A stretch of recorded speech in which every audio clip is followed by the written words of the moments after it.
Anyone else? Alina. I think the most important part is to understand that you cannot be everything to everybody, and that you cannot provide a service for everybody because you are not for everybody. And also, I think that prioritizing your time is the most valuable asset. So that means you're going to stop not prioritizing. No, I will start prioritizing. Yes, that's the next question.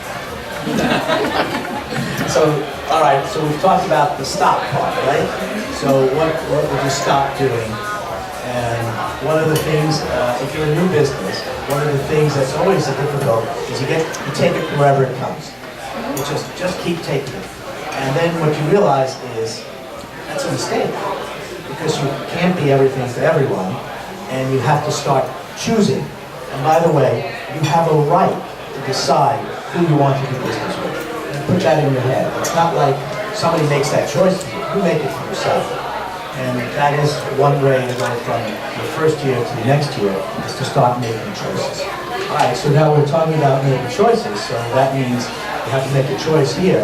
What is the one thing that if you start doing in the next 12 months will make you a more effective CEO, owner, partner, employee of the company? So now you've decided what you're going to stop doing.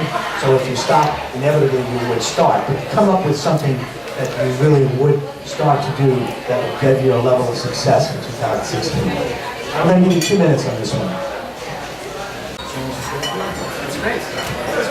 It's scheduled and stick to it. Okay. All right. So Matt, you're going to start. What are you going to start doing, Bob? I sort of said it in the last question, but really try to be more strategic with our clients and less necessarily focused on the numbers. So that actually does work for Matt because although we've been together for many, many years, we do see things differently. So if you start seeing things strategically, I'm going to have to start seeing things at more on the number side, more on the metrics. All right, so you. What's your name? Hi, I'm Catherine. I think what I need to start doing is instead of bouncing around ideas, taking one and just seeing one through and seeing the outcome it can have, and then moving on to the next idea.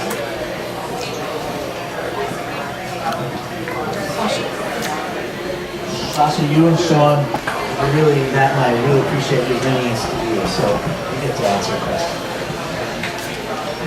There's a lot of things I need to start doing.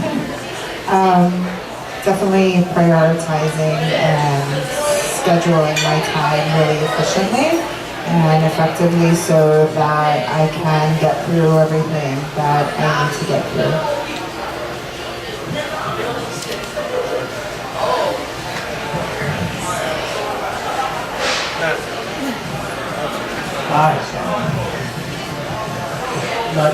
Yeah, twofold. The reason I want to say this is because I've been trying to do this for a long time, but never fully implemented. But one of the things I always wanted to do was create a vision board / goal board. So I'm a visual person, but I normally do it on little note papers versus plaster it up there for me to see all the time. So it's one of my major goals that I'd like to accomplish and get it done and stop just saying I'm going to get it done. So I feel like that'll keep my goals attainable. So how are you going to do that?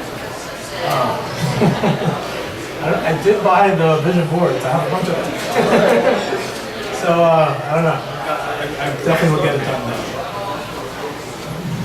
Well, what you have to do, Matt, Sean, is figure out which gives you the bigger win. Right? So you can keep doing it the little way, or you can make the change. But I think what you have to come to the conclusion is, where do you get the bigger win? Once you decide to get where you get the bigger win, then you go with it. I remember that because at one time when I was running my company, I used to write everything down on little pieces of paper. And one of the people who worked for me, she said, "You're the CEO of the company. You should be embarrassed writing this on these little pieces of paper. You should." Well, that changed me because I wanted to get a win of not being embarrassed. It could change. let's see. Now, I'm not fair when I call on people. So I look in your eyes, I gotta shake the head. Anybody want to give me one more answer on this one? Oh, Todd does. In the corner, wait, Mark, hold on. In the corner, way back in the corner. Yeah, Todd is. There's always somebody who sits in the back, you know. All right, well, we found you out. You are Todd. Hi, I'm Todd Buchanan with Drape Kings. One of the things to start doing, I think we get involved in some very large products. Like Drape Kings, we provide pipe and drape, red carpet and stanchions, carpeting for small events, middle-sized events, and very large gala productions. So one of the things that I'm going to start doing is being more involved with these very large galas we do, because you really need a point person to keep everybody doing what they're doing. You already have light people coming in, sound people, caterers, and it gets a little crazy if the producer of the event's not on site. He usually is, but he's not always taking charge of the drapes, when the carpeting's going in and all this. So I want to make sure that everybody's got their ducks in a row so that these events run smoothly and everybody looks really good for the clients. That's great, thank you. Thank you. So that actually, you know, that's a goal, right? And by the way, before we go to the next question, I want to get one more too. And this is not actually a new thing, I think it's a continuing thing, but what I've had to learn over the years is not to worry about money. It's a very hard thing to do. You have to concentrate on making whatever your business is happen, keep your clients satisfied, do a proper job with service. In my business, you know, anybody can sell a TV to anybody. It's the service that distinguishes us from it. And that the fact that if you take care of your clients, your business, the finances will take care of themselves.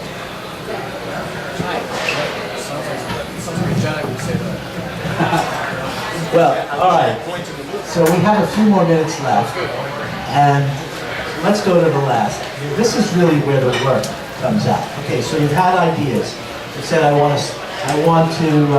Here's what I accomplished. Here's last year. Here's my disappointments. Now you also say, what am I going to start doing? What am I stop doing? And now here's where really the rubber meets the road. It says, what are 3 to 5 of your professional performance objectives and milestones for the coming year? So here you have to say, what is the specific outcome or result that you want, and give a date for it to be completed. So here's where you hold yourself accountable.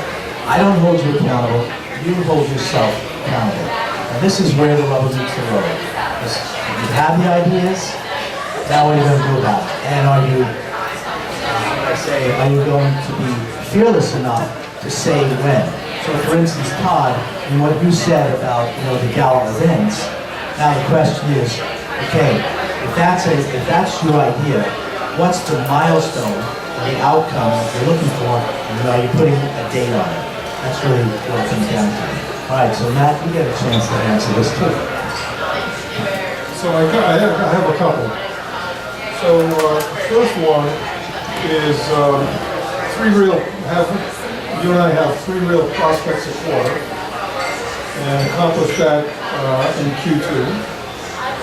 And the second thing is to have us maintain our 12 to 15 clients at a time, also achieve that in Q2.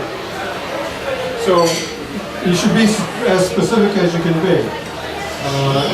With numbers and a particular time frame or date.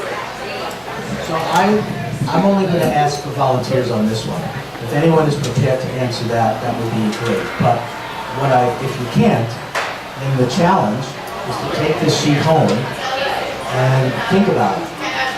Put it in front of you and challenge yourself and say, what are the specific outcomes and results I'm looking for, and what's it take to be completed? If you can't do it for the rest of the year, that's okay. Do it for the rest of this quarter, or do it until June. But pick a time frame, put it down, and commit to it. So if there's anyone who wants to answer this question, I'm happy to pass the mic. If not, I'm looking around. Going one? Going twice? Sasha. And then Marina.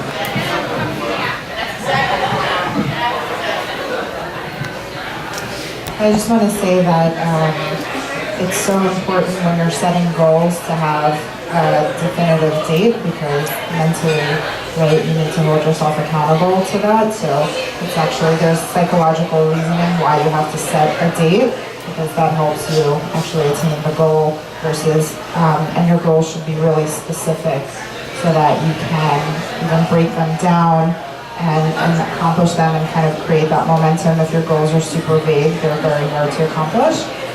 So with that being said, I would like to grow my business by 300% by the end of May 2016.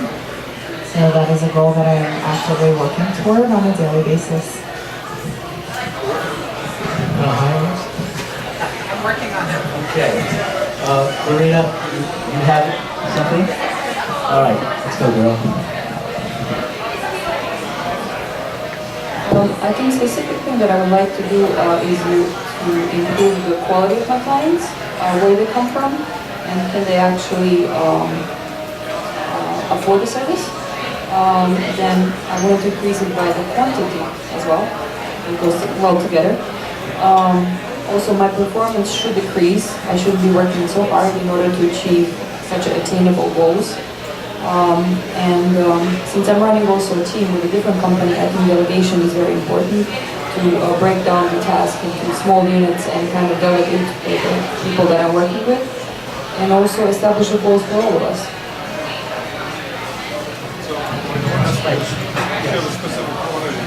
Yeah, actually, well, Matt's the numbers guy, so he's going to ask you a few quick questions. So, what, do you have a specific number, quantity you want to reach or increase by? What is it? Oh, how much? 100%? 100%, good. All right. Anyone else? Sean? Yeah. Okay, let's go. Really quickly, so create the vision goal board by this Saturday, February 20th, 2016. Bring on board 2 new strategic partners or vendors to the Catering Group New York by April 15th. Hire a partner with a quote-unquote partner, because I have a non-existent one right now. I'm looking to do that by March 30th and increase the revenue or income to the Catering Group New York by 75% by the end of the year. It's really terrific. And that's actually, we're not going to pass up the opportunity. Yes? I'm so sorry. You want the bill? Okay. She needs the bill. Anyway, listen. Wait. Yes. Yes. Can you explain about your services? Sure. So Matt and I are, we call ourselves voice of reason consulting. And basically what we do is that if we help a business owner turn into a CEO, how do you do that? Well, basically there are key performance indicators that are things that you look at. So for instance, let's say you want to grow revenue. So we'll ask you, do you have a sales pipeline? So if you talk about growing revenue, how many people in the room have a sales pipeline? So good. So a sales pipeline is where you basically list your prospects. And the next question is, do you have a forecasting legend? What's a forecasting legend? Okay, a forecasting legend is how do you qualify your prospects? You know, did you get the budget? Did you get the time frame? Do you know what the decision-making process is? Is there a compelling reason for them to make a change? So these are 4 criteria, and the combination of those criteria might be you have a 20 or 30% chance or 50% chance of getting that prospect to close. And then the question is, so if it's, let's say you have a prospect and you've sent them a proposal, but you don't know what the budget is, or you don't know what the time frame is, you have to ask yourself, should I have sent that proposal in the first place? So we take a sales pipeline, we take a forecasting legend, and we kind of try and get more predictive and deterministic about the business. That's on the revenue side. On the key performance indicators, what should you be looking at in order to grow your business? You do it to X dollars of revenue, you looked at these sets of whatever. Are those the same things you should be looking at?